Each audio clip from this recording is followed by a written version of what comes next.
ये बात कहां से शुरू हुई कि डोनाल्ड ट्रंप को खतरा है, उनके खिलाफ षड्यंत्र रचा जा रहा है, और ऐसा हुआ तो ईरान इसके पीछे जिम्मेदार, इसे बताने का क्या मतलब है? क्या वाकई ईरान अब सीधा डोनाल्ड ट्रंप के पीछे है? इन सब के बीच न्यूक्लियर डील का क्या होगा? दोनों देशों के बीच हुआ युद्ध विराम अब खत्म हो चुका है और ईरान के कई परमाणु और मिसाइली ठिकानों पर नई हलचल दिखाई दी है। सैटेलाइट तस्वीरों में भी ऐसा क्या आया जो अमेरिका और इजरायल की टेंशन बढ़ा देने वाला है? बात करेंगे इसी पर। नमस्कार, मैं हूं आशीष त्रिपाठी। और पहले उस डील की बात जिससे युद्ध शांत या खत्म हो सकने की संभावना है, लेकिन इसकी खटाई में पड़ने की पूरी संभावना है, क्योंकि बड़ी खबर यह आ रही है कि एक तरफ अमेरिका और ईरान फिर से न्यूक्लियर के मुद्दे पर बातचीत कर रहे हैं, तो दूसरी तरफ ईरान ने ऐसी चाल चलना शुरू कर दिया जिससे अमेरिका और इजरायल दोनों की टेंशन बढ़ गई है। सीएनएन की एक रिपोर्ट के मुताबिक सैटेलाइट तस्वीरें इसके पीछे कारण हैं। दरअसल कुछ सैटेलाइट तस्वीरें सामने आई हैं जिसमें ईरान के कई परमाणु और मिसाइली ठिकानों पर नई हलचल देखी गई है। तस्वीरें इशारा करती हैं कि हालिया अमेरिकी और इजरायली हमलों के बाद ईरान अपने कुछ संवेदनशील ठिकानों को दोबारा तैयार करने में जुटा हुआ है। अमेरिकी राष्ट्रपति डोनाल्ड ट्रंप ने शुक्रवार को यह कहा कि ईरान ने अमेरिका से बातचीत जारी रखने की इच्छा जताई है और वॉशिंगटन इसके लिए तैयार भी है। हालांकि ट्रंप ने यह भी स्पष्ट किया कि दोनों देशों के बीच हुआ युद्ध विराम अब खत्म हो चुका है।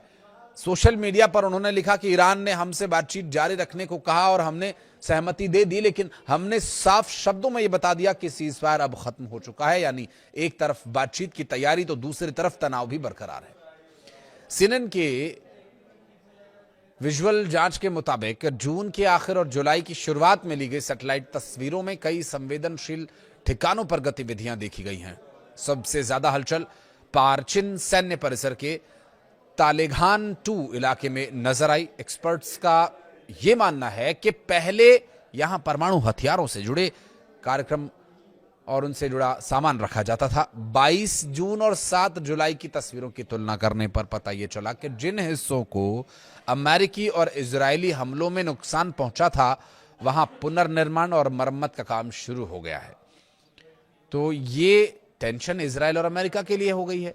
अब इस रिपोर्ट में पिकैक्स माउंटेन का भी जिक्र हुआ है और जिसे ईरान का संभावित अंडरग्राउंड परमाणु ठिकाना माना जाता है। 21 जून की सैटेलाइट तस्वीरों में वहां सुरंगों के अंदर और बाहर कई वाहनों की आवाजाही दिखाई दी है और इससे अटकलें यह लगाई जा रही हैं कि ईरान अंडरग्राउंड फैसिलिटीज को फिर से सक्रिय करने की कोशिश कर रहा है। और इन सब के बीच न्यूयॉर्क पोस्ट को दिए गए एक इंटरव्यू में ट्रंप ने कहा कि मैं काफी समय से उनके निशाने पर हूं और अगर मेरे साथ कुछ होता है तो मैंने ऐसे हमले के निर्देश दिए हैं जैसा ईरान ने पहले कभी ना देखा हो। इजरायल ने हाल ही में अमेरिका के साथ एक खुफिया सूचना साझा की थी। हालांकि अमेरिका प्रशासन अब तक इस दावे की स्वतंत्र पुष्टि भी नहीं कर पाया है। व्हाइट हाउस ने इस पूरे मामले में ट्रंप के नाटो सम्मेलन के दौरान दिए गए बयान का हवाला दिया, जिसमें उन्होंने कहा था कि वो ईरान की किल लिस्ट में सबसे ऊपर है, उनकी हर सूची में है। ट्रंप का दावा है कि वो इसकी परवाह नहीं करते। वहीं वो कह रहे हैं कि जो दुनिया के लिए सही है वही वो कर रहे हैं। राष्ट्रपति का पद ही जोखिम भरा होता है। अमेरिकी खुफिया एजेंसीज उन लोगों पर नजर रख रही हैं जो मौजूदा और पूर्व अमेरिकी अधिकारियों पर संभावित हमलों की चर्चा कर रहे हैं। वहीं कुछ अमेरिकी अधिकारियों का यह मानना है कि इजरायल की ये खुफिया चेतावनी ट्रंप के ईरान संबंधी फैसलों को प्रभावित करने की व्यापक कोशिश का हिस्सा भी हो सकती है।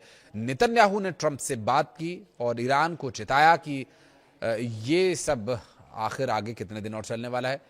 चूंकि एक रिपोर्ट के अनुसार ट्रंप और नेतन्याहू ने फोन पर बातचीत कर दोनों देशों के बीच सुरक्षा और रणनीतिक समन्वय बनाए रखने पर सहमति जताई है। नेतन्याहू के कार्यालय ने इंटरनेट मीडिया प्लेटफॉर्म एक्स पर लिखा कि राष्ट्रपति ट्रंप ने प्रधानमंत्री को खाड़ी क्षेत्र में अमेरिका की गतिविधियों के बारे में जानकारी दी है।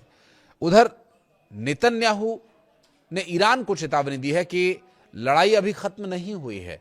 ईरान पर गंभीर हमलों के लिए उन्हें केवल ट्रंप के हामी की भरने की जरूरत है। ट्रंप पर हमले की साजिश में आतंकवाद का केस या जिस तरह से व्हाइट हाउस में जून में आयोजित ट्रंप की UFC जिसे मिक्स्ड मार्शल आर्ट्स कार्यक्रम कहते हैं, इस पर ड्रोन और स्नाइपर हमले की कथित साजिश रचने के आरोपों में 8 लोगों पर आतंकवाद और हत्या की साजिश के तहत अभियोग चलाया गया था। तो इस अभियोजन पक्ष के अनुसार आरोपियों ने मई से ही हथियार, गोला बारूद, ड्रोन, विस्फोटक, बॉडी आर्मर्स और जो कम्युनिकेशन के उपकरण हैं उन्हें जुटाने का काम शुरू कर दिया था। जबकि इस तरह की परिस्थितियों से निपटने के लिए डोनाल्ड ट्रंप की सुरक्षा में लगे सुरक्षा अधिकारी तो पूरी तरह से अलर्ट रहते ही हैं, लेकिन एक तरफ जो परमाणु हथियारों को लेकर के, परमाणु समझौते को लेकर के चर्चा चल रही है, तो वहीं इस तरह की चर्चाओं के बीच डोनाल्ड ट्रंप को जिस बात की आशंका है, ईरान की तरफ से ऑफिशियली अब तक कुछ भी ऐसा नहीं कहा गया है। और जाहिर है, हालांकि इस तरह के मामलों में ईरान की तरफ से पहले भी खुले और साफ शब्दों में जो कहा गया वही किया गया। ईरान कोई खुफिया साजिश या षड्यंत्रकारी गतिविधियों में संलिप्त रहने वाला देश है नहीं। वहां का नेतृत्व खुले तौर पर जो करता है वो खुले तौर पर करता है। स्ट्रेट ऑफ होर्मुज को लेकर के उन्होंने जो भी कार्रवाई की वो डंके की चोट पर की, और स्ट्रेट ऑफ होर्मुज पर जो उन्होंने नियंत्रण पाने की कोशिश की वो भी अंतर्राष्ट्रीय स्तर पर पहले कहा और फिर किया। तो ट्रंप को जिस बात की आशंका है, ये क्या इजराइल की तरफ से दी गई सूचना है या अमेरिका को इस बात के लिए राजी करना कि इजराइल चाहता है युद्ध जारी रहे। अमेरिका गाहे बगाहे कभी कभी युद्ध खत्म कर देने की बात कर देता है, तो क्या ये सब एक साजिश का हिस्सा है? क्या वाकई इजराइल इसके खिलाफ साजिश रच रहा है, या फिर इसके पीछे वाकई जो डोनाल्ड ट्रंप को खतरे की आशंका जताई जा रही है वो खतरा है? और अगर दूसरा पहलू देखें तो ये स्वाभाविक भी हो सकता है।